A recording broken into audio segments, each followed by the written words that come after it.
இன்றைய நாளுக்காக கர்த்தர் தந்த பைபிள் வசனம். சமாதானத்தின் தேவன் சீக்கிரமாய் சாத்தானை உங்கள் கால்களின் கீழே நசுக்கி போடுவார். நம்முடைய கர்த்தராகிய இயேசு கிறிஸ்துவினுடைய கிருபை உங்களுடனே கூட இருப்பதாக.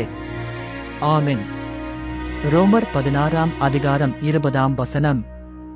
வசன விளக்கம். இந்த வசனம் ஒரு வல்லமையான வாக்குத்தத்தம்.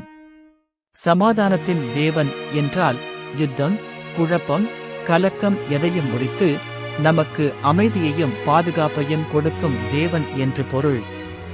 அவர் நம்முடைய வாழ்வில் செயல்பட்டு சாத்தானின் வேலைகளை முறியடித்து அவனை நம்முடைய கால்களின் கீழே நசுக்குவார் என்று கூறுகிறார்.